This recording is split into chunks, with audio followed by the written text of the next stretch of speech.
नमस्कार दोस्तों, विकास एनालिसिस में आप सभी का स्वागत है। और दोस्तों, आज हम यूपी टेट में पूछे गए बाल विकास के प्रीवियस ईयर प्रश्न को देखेंगे दोस्तों, जो कि आपके आने वाले यूपी टेट एग्ज़ाम, टीचर भर्ती एग्ज़ाम और जितने भी आपके सुपर टेट एग्ज़ाम हैं उन सभी के लिए इम्पॉर्टेंट होंगे।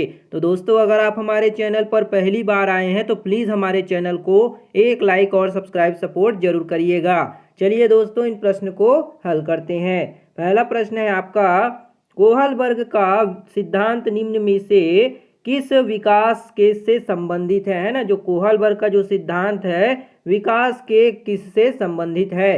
पहला ऑप्शन है आपका भाषा विकास, दूसरा है सामाजिक विकास, तीसरा है नैतिक विकास, चौथा है आपका शारीरिक विकास। तो कोहलबर्ग का सिद्धांत जो है विकास के किस से संबंधित है, इसका सही आंसर क्या होगा, तो वो हो जाएगा नैतिक विकास से, है ना। तो कोहलबर्ग का जो सिद्धांत है वो नैतिक विकास से संबंधित है। ऑप्शन 3 आपका नैतिक विकास करेक्ट हो जाएगा।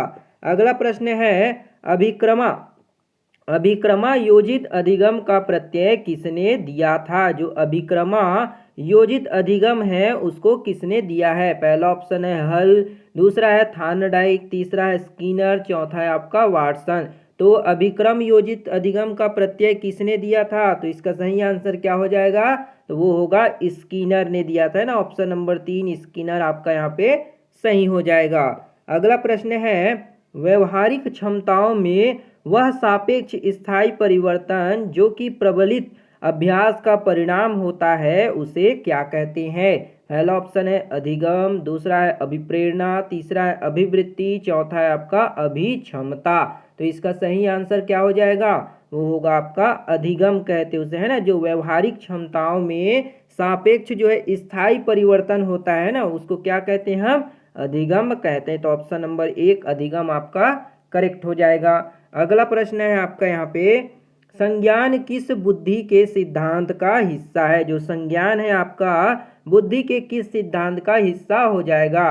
पहला ऑप्शन है प्रतिदर्श सिद्धांत, दूसरा है समूह कारक सिद्धांत, तीसरा है गिलफोर्ड का सिद्धांत, चौथा है आपका फ्लूइड तथा क्रिस्टलाइज का सिद्धांत। तो संज्ञान किस बुद्धि के सिद्धांत का हिस्सा हो जाएगा, इसका सही आंसर क्या होगा, तो वो हो जाएगा गिलफोर्ड का सिद्धांत, है ना। संज्ञान किस बुद्धि के सिद्धांत का हिस्सा है, तो गिलफोर्ड के सिद्धांत का हिस्सा है। ऑप्शन 3 आपका करेक्ट होगा।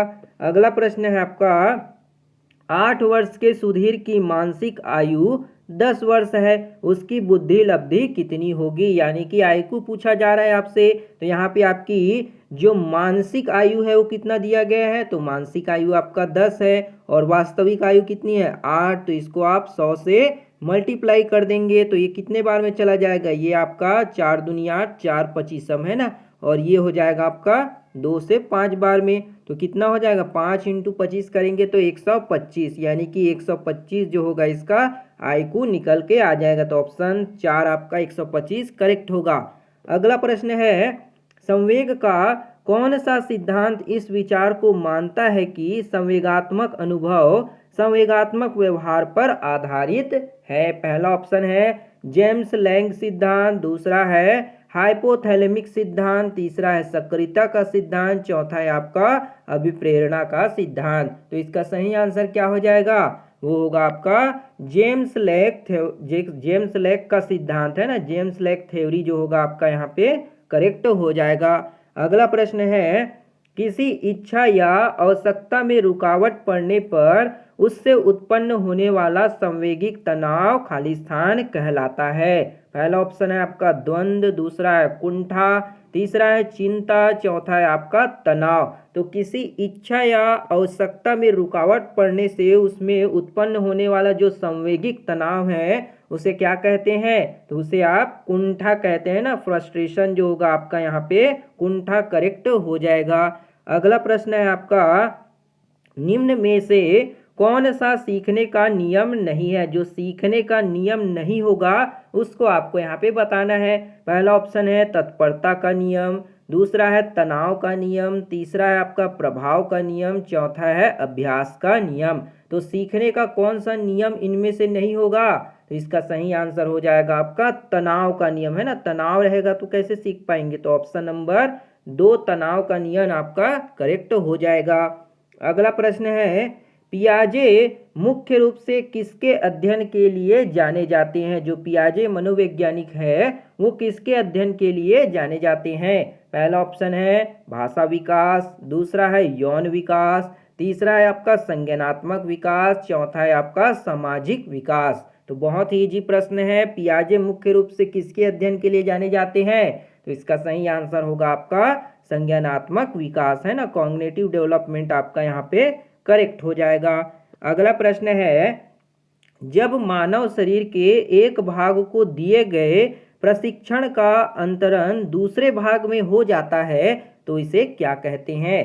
पहला ऑप्शन है ऊर्ध्व अंतरण, दूसरा है क्षैतिज अंतरण, तीसरा ऑप्शन है द्विपार्श्विक अंतरण, चौथा है उपरोक्त में से कोई भी नहीं। तो इसका सही आंसर क्या हो जाएगा? उसे हम द्विपार्श्विक अंतरण कहते हैं, है ना। ऑप्शन नंबर 3 आपका द्विपार्श्विक अंतरण करेक्ट हो जाएगा।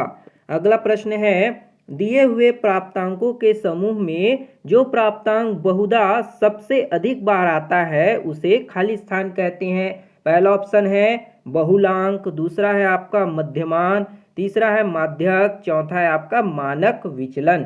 तो दिए हुए प्राप्तांकों के समूह में जो प्राप्तांक सबसे ज्यादा बार हमको देखने मिलता है उसको क्या कहते हैं? तो इसका सही आंसर होगा बहुलांक कहते हैं उसे, है ना, मोड कहते हैं। ऑप्शन नंबर 1 यहाँ पे आपका करेक्ट हो जाएगा। अगला प्रश्न है, क्रिया प्रसूत अनुकूलन सिद्धांत का प्रतिपादन खाली स्थान ने किया था। जो क्रिया प्रसूत अनुकूलन का सिद्धांत किसने प्रतिपादित किया था? पहला ऑप्शन है पावलव, दूसरा है स्किनर, तीसरा है थार्नडाइक, चौथा है आपका कोहलर। तो क्रिया प्रसूत अनुकूलन का सिद्धांत इन चारों में से किसने दिया है? इसका सही आंसर क्या होगा? तो वो होगा स्किनर ने, है ना। ऑप्शन नंबर 2 स्किनर आपका करेक्ट हो जाएगा। अगला प्रश्न है, अल्बर्ट बंडूरा निम्न में से किस सिद्धांत से संबंधित है? जो मनोवैज्ञानिक अल्बर्ट बंडूरा है वो किससे संबंधित है? पहला ऑप्शन है सामाजिक अधिगम सिद्धांत, दूसरा है व्यवहारात्मक सिद्धांत, तीसरा है विकास का संज्ञानात्मक सिद्धांत, चौथा है आपका विकास का मनोसामाजिक सिद्धांत। तो अल्बर्ट बंडूरा ने किससे संबंधित सिद्धांत दिया है अपना? तो इसका सही आंसर क्या होगा? वो हो जाएगा सामाजिक अधिगम का सिद्धांत। ऑप्शन नंबर 1 आपका यहाँ पे करेक्ट हो जाएगा। अगला प्रश्न है, मानसिक आयु का प्रत्यय दिया था। जो मानसिक आयु है इससे संबंधित प्रत्यय किसने दिया है? पहला ऑप्शन है बीने साइमन, दूसरा है स्टर्न ने, तीसरा है टर्मन ने, चौथा है सिरिल बर्ट ने। तो मानसिक आयु से संबंधित प्रत्यय किसने दिया है? इसका सही आंसर क्या हो जाएगा? तो वो होगा आपका बीने और साइमन ने दिया था ना सबसे पहले। तो ऑप्शन नंबर 1 बीने साइमन आपका करेक्ट हो जाएगा। अगला प्रश्न है, टर्मन के अनुसार 90 से 100 बुद्धि लब्धि का बालक को माना जाएगा। जो 90 से लेकर 100 तक की जिसकी आयु होगी उस बच्चे को हम किस श्रेणी में रखेंगे? पहला ऑप्शन है आपका मंद बुद्धि, दूसरा है सामान्य बुद्धि, तीसरा है आपका श्रेष्ठ बुद्धि, चौथा है आपका क्षीण बुद्धि। तो जो बच्चे की आईक्यू लेवल 90 से 100 के बीच में होगी उसको हम क्या कहेंगे? तो उसे हम एवरेज कहेंगे, है ना, यानी कि सामान्य बुद्धि में आएगा। तो ऑप्शन नंबर 2 आपका यहाँ पे सामान्य बुद्धि करेक्ट हो जाएगा।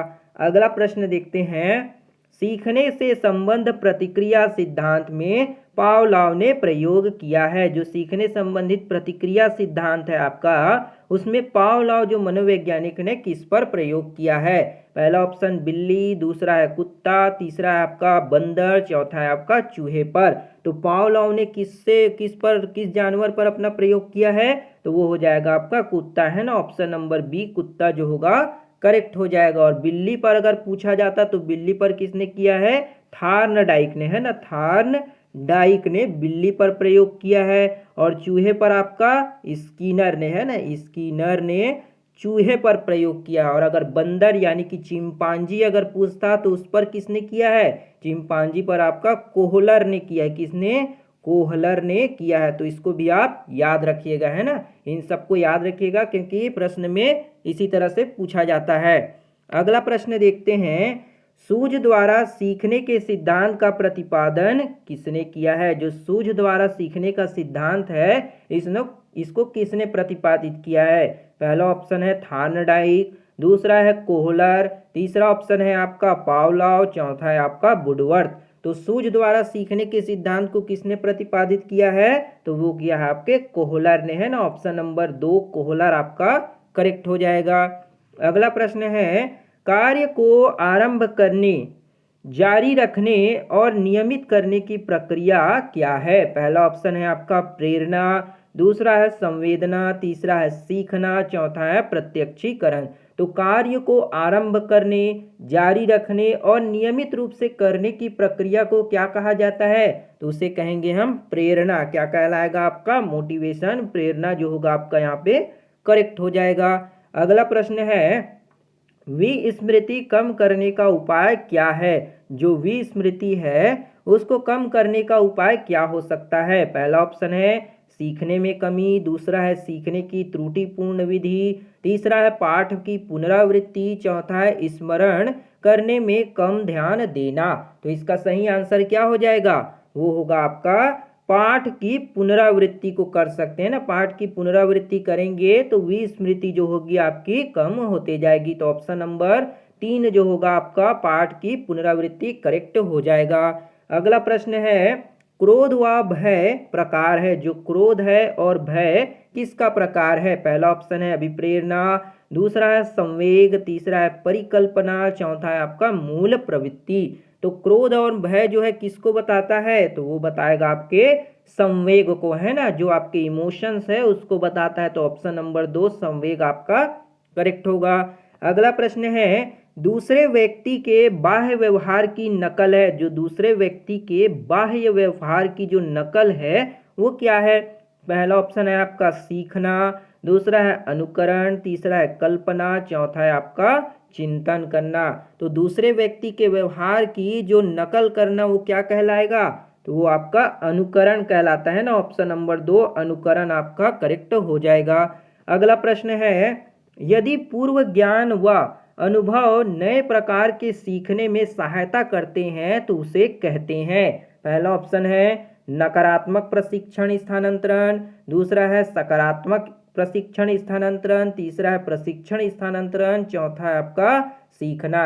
यदि पूर्व ज्ञान व अनुभव को नए प्रकार से सीखने में सहायता करते हैं तो उसे क्या कहेंगे? इसका सही आंसर क्या हो जाएगा?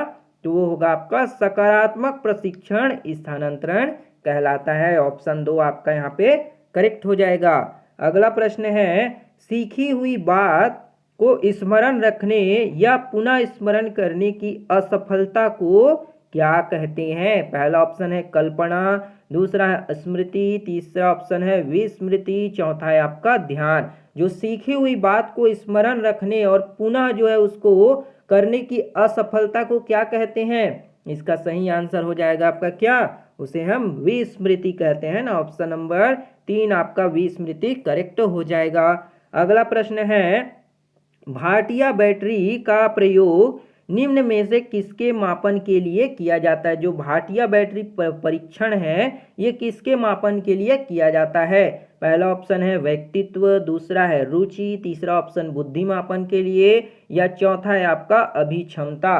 तो भाटिया बैटरी परीक्षण जो है किसके लिए किया जाता है? तो वो किया जाता है आपके बुद्धि को मापने के लिए, है ना। ऑप्शन नंबर 3 बुद्धि मापने के लिए भाटिया बैटरी प्रयोग जो है किया जाता है। तो ऑप्शन 3 बुद्धि आपका करेक्ट हो जाएगा।